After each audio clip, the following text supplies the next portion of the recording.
Hey everybody, welcome to JK Next Garage. Today, it's a beautiful day out right now.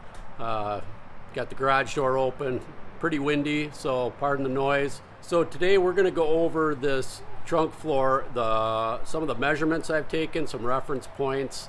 That's all this video is really going to be.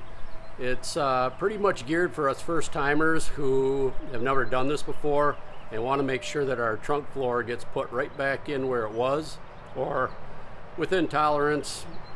So yeah, hopefully this will help you, and hopefully the measurements that we took and reference points we took help us too. So I guess we'll find out together. So let's get into it.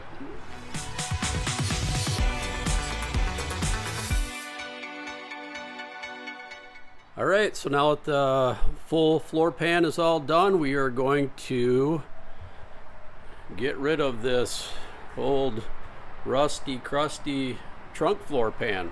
So this video is going to be pretty much what I did to come up with some reference points and measurements and stuff, so that after we cut out this floor pan, we can get the new one back into place and just kind of make sure that everything is lining up and where it needs to be. So these points that I'm giving you are just reference. Like I said, yours may be different from mine, so take my measurements for what it's worth, and yeah, I'll just show you the points that I took. So here we go. So let's start here and get my light on. There we go. So I got a measurement to the center line of the trunk floor right here, and that's basically between the wheel wells right through there. My measurement's 23.5. So this right here is the center of the trunk floor also. As you can see, it's not centered on the hump here. I also took a measurement from here, from right here up to the bottom of that package tray, and I don't know if you can see that measurement, but I got 10 1/8. So that's basically from here to the bottom right here. So like I said, these are just reference points so that I can just check to make sure that I'm kind of close or whatever. So I'll show you what I took back here. Windy today. So other points I took were, I don't know, you can see that right there and that. So I've got measurements from here to right here to the top of the trunk floor where the frame rails are. Same with the other side, right over there up to right here. And then I've got 3 points here, center, and right here, and these I took off of the ridge right here. This ridge, the center ridge here, and this ridge over here. And as you can see, they're all pretty close. 17 3/8, 17 1/4, 17 1/4. So those are 3 spots that I took inside. Hopefully we'll be able to get that close again. And then I've got my measurements here, 38.5 to that same corner, 38.5 to that corner. This is with the tube laying on the ground. There's a 1-inch tube that I put on the ground and level up.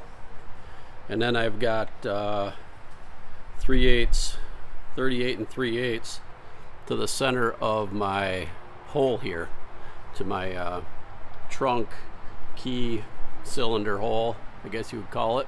And that's off of the floor. Like I said, some of these measurements I just took off the floor. Here my measurement is 31 5/8, same as on the one over there. That's from the floor to the top of this bumper mounting of the floor pan. So what I got is, I made these jigs, one for each side. That one I don't have on right now, but they butt up and have bolts that go right through the bumper mounts there. So these are at an angle. I'll show you the one that's not on right now. So as you can see, this is how this one goes on. It's got the angles there. So let me just set this here so I can do this with one hand. So this angle butts up to right here, and then this angle right here butts up to the frame rail. So, and then obviously this here is what bolts on down here to the body cart.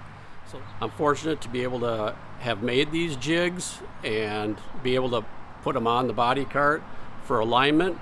Hopefully they'll work, and if nothing else, at least it'll get me close. So as you can see, I just made them by putting them bolting pieces on there and welding them up. So yeah, so we'll get this one bolted on there, and we'll see if these work out all right. Also, I've got center lines of the car right down through here. Like I said, I'm fortunate. I have a body cart, so I have a center line here. I transfer it to the ground a couple of times in the floor. Check out Jonathan at Vinyl Village Garage's method for finding the center line of your car from the front to the back using strings and plumb bobs. Works out excellent too. I actually did his method to verify that my center lines were right on. So I'm going to show you a couple other things that I took where, like I said, I know this is a lot of stuff. Might be overkill for some people, but for me, I'm sorry, it's just what I do. So anyway, so I took a measurement from the frame rail here to the edge of my rocker panel right here. So I came up with 5 1/4 from here to here, and I measured back this way and put a mark on the frame rail, 10 3/4 inches from the flange of the frame rail. I did the same thing on the other side. I've got all this stuff written down. So I also took some measurements from, as you can see, I've got them written down from the, I'll explain them to you here. From basically the center of this hole right here, all the way back to right inside here where the angle starts, comes down, and there's a little, the angle starts right there. And that's like 95 inches. And then I also went from that angle right there, diagonal, I guess that it would be, to the center of this hole. Both ways, diagonal this way, and straight back that way. And that's 103 inches.